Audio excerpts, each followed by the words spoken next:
What is up, guys? Welcome back to the channel.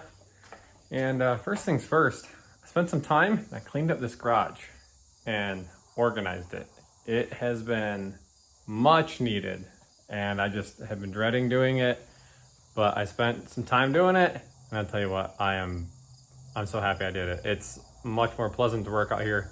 Plus, I also installed a bunch of lights. I installed 3 LED lights around where a car would be, and then I've got LED lights here and over there, and I even installed an LED light on my garage door, so when the garage door is up, I've got a little more light right over the front of where a car would be. Got some posters hung up that I've just had sitting in storage forever, finally decided to hang them up. Some pictures of my truck, the Hawk. It was back in like 2009 at Summit Motorsports Park. Oh, and say hi to my new shop mates, Ricky and George there.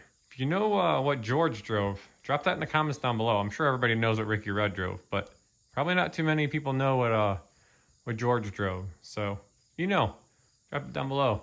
So, gotta jump back on the Falcon and start getting this body prepped to get welded on, which means everything that I put back on for the last video needs to come back off. Great.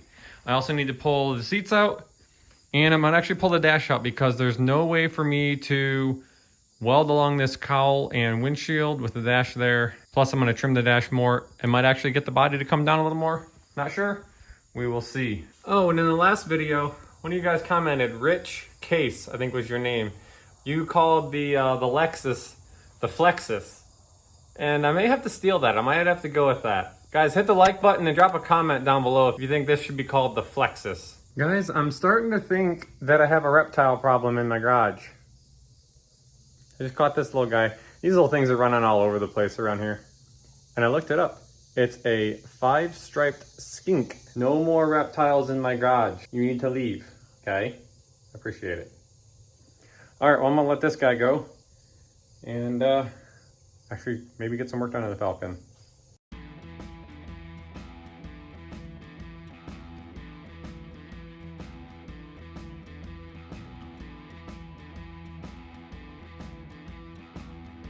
Goodness, mercy me.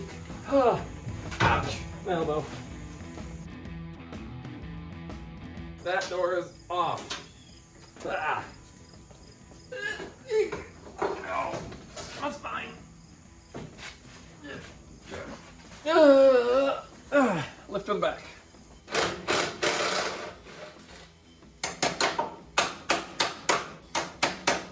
Little tech tip. If your bolt's stuck in your socket, take your hammer or ratchet, wrap it on the side. Off she goes. You can also stuff a screwdriver in the end of here and just throw it at the ground and the screwdriver will pop the bolt out. Hey, there we go. And just like that, the body is off. And now I gotta tackle the dash. All right, I won't bore you guys with the details in the monotony of the dash removal. I'll just get it out. 2 hours later. All right, the dash is out, and I gotta say, hats off to you, Toyota, because as far as removing dashes goes, that's one of the easiest dashes I've ever taken out. Now I gotta get this thing laid back down on here and start getting some more things figured out. So with the dash out, I realize now I have to do more trimming. Just what I wanted to do. Oh well. All right, here we go.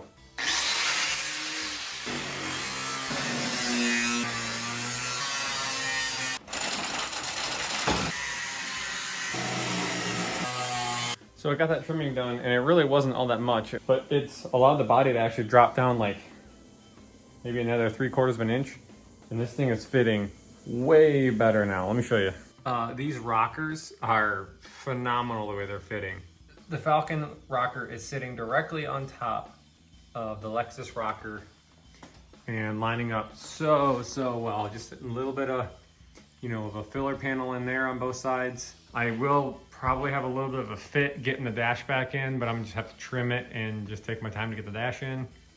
I need to make a filler panel that goes between the bottom edge of the windshield on the Falcon and where the bottom edge of the windshield went on the Lexus, because as you can see the light coming through there, that is the cowl vent for the Falcon. And while you can't have water or anything coming into this side of the car, you know, the interior cockpit area, so that needs to be directed back out to the Lexus cowl area where it can then be, you know, properly diverted away. I'm probably actually gonna even end up blocking that cowl vent off. It's pretty much useless now, which also brings me to another issue, which is gonna be the windshield wipers. I don't know how I'm gonna remedy this situation yet, because Falcon windshield wiper, Lexus windshield wiper, you've got 18 inches between the two, and there's no longer enough room under the dash to run the Falcon wipers. So yeah, worst case scenario, there's no wipers and it runs Rain-X, but we'll see. I would like to have wipers on it, since this will be something that gets driven quite a bit. And guys, for as well as this car is coming together, I am super shocked, because when I was approaching this project, all I went off of was the wheelbase of a Falcon and the wheelbase of the Lexus GS300 or 400. It's the same, well no, it's within a half an inch of each other. Other than that, I didn't take any other measurements. I got really lucky, but it is coming together phenomenal. So I couldn't be happier. All right, I'm gonna throw this trunk lid on here and see how square the back of the car is, because yeah, don't worry about that noise.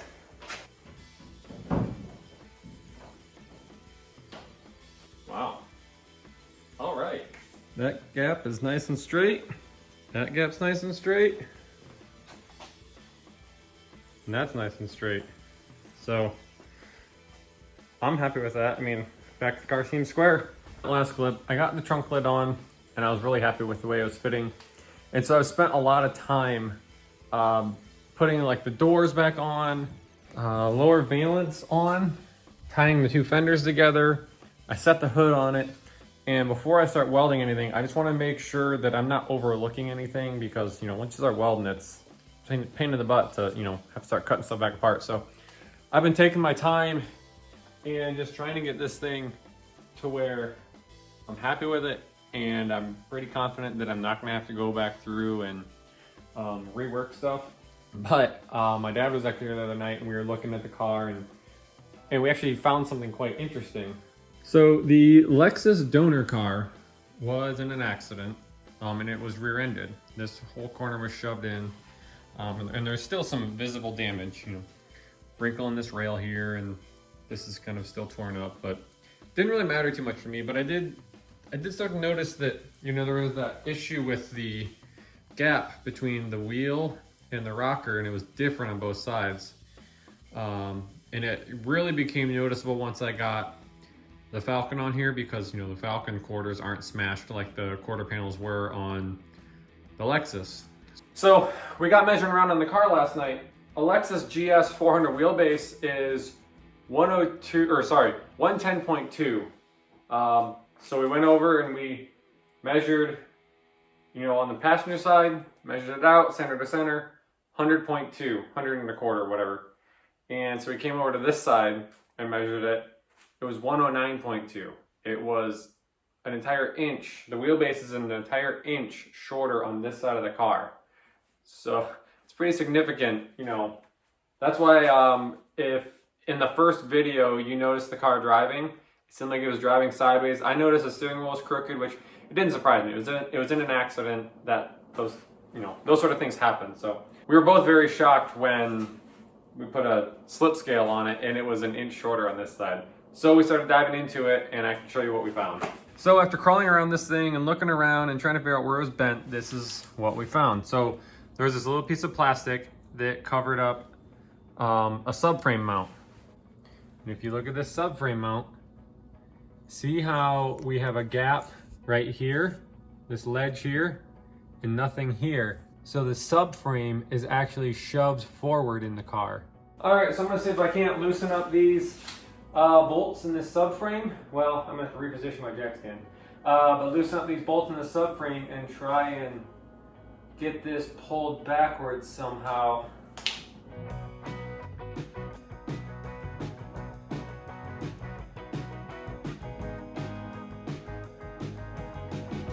Well guys, I've been pulling on this thing. I had 2 ratchet straps on it. I haven't put the chain falls on it that I use to lift the body, and it's not good. It's more than just the subframe being shifted, and I'll show you how I know that. So I got the rear bolt out of the subframe, and I allowed it to lower it down or drop down. So this thing you're seeing right here is like the locating pin that comes off of the frame, and it's, you know, supposed to drop down into the center of that bushing. Well, as you can see, as I've started jacking this back up, it does not want to be in the center of that bushing. Now, the front bolt is back in and it's lined up.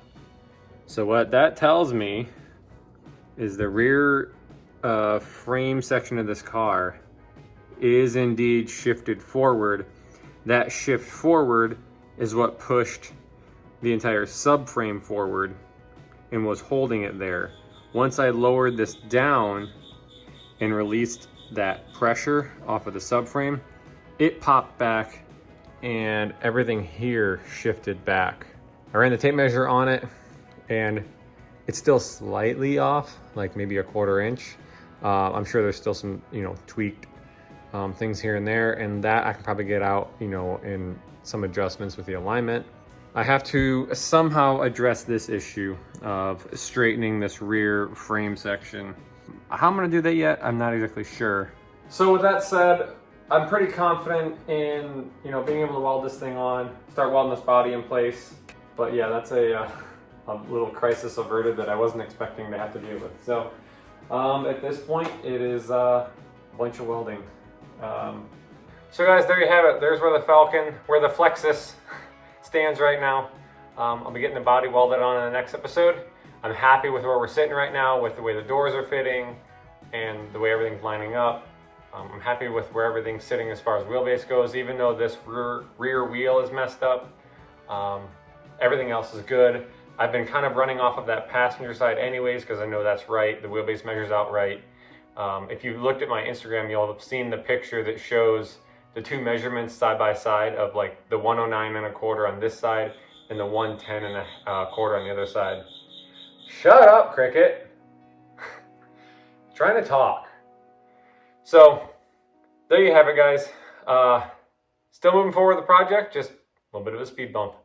So guys, tune in next time. Drop any questions or comments you have down below. If you haven't, smash that like button and get out in your garage, work on your projects.